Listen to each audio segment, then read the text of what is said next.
Welcome back to the programme.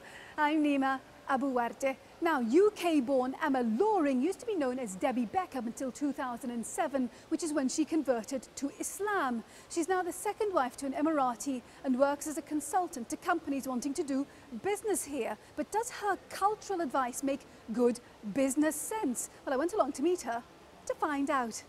It's understanding what motivates, for example, an Emirati, how important trust is, how important building a relationship is, things about eye contact. So much information that could be misread if you're coming in with a European or US model which doesn't map directly onto the way in which business is done here. Now, we are at the financial centre here in Dubai. Are these the typical sort of clients that you get? Very much so. So it would be financial organisations, oil companies, anybody really that is doing business here in the region. One of the biggest complaints that I get is, or observations I should say, is that apart from the immigration, apart from gov departments, I don't really get to mix or to meet Emiratis.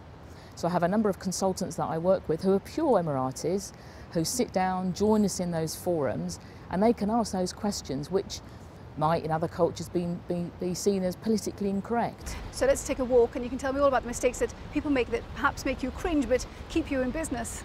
Yes, indeed. I don't like to think about it as mistakes, but rather better ways to do things. And one of the most common areas is where a lady might put her hand out to an Emirati gentleman. Bottom line about shaking hands, ladies, wait if that gentleman offers his hand. If he does, then that's fine. If he doesn't, then don't be offended. It's not a rejection of you.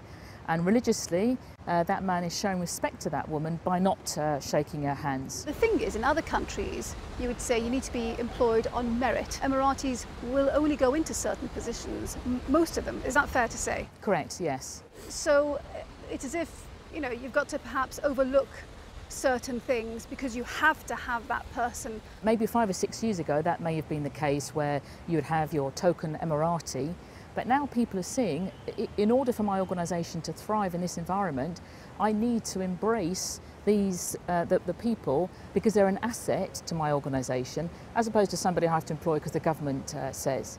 Of course, they are a minority in their own country, so do Emiratis come to you and say, I really don't understand what it is about these foreigners? And the Emiratis come to me and will say, well, I don't understand why you're so obsessed with punctuality, or having a salesman comes in and wants the deal closed today. Well, we don't work like that.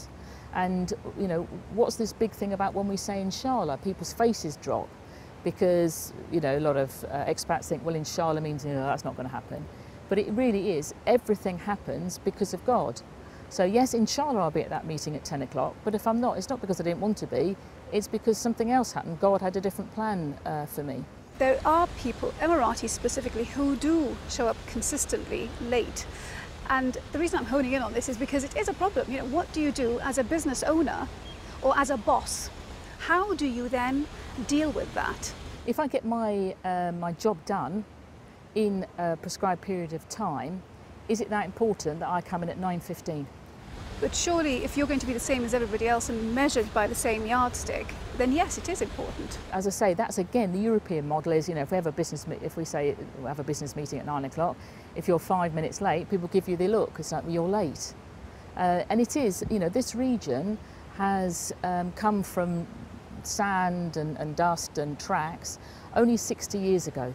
So there is a process of evolving for them. Those individuals have been educated outside of the UAE, do get it about punctuality, and they're trying, but I don't think they'll ever be so precise and see it's such a big thing that Europeans do. So therefore, adopt, maybe have a flexi time, maybe look at shifts.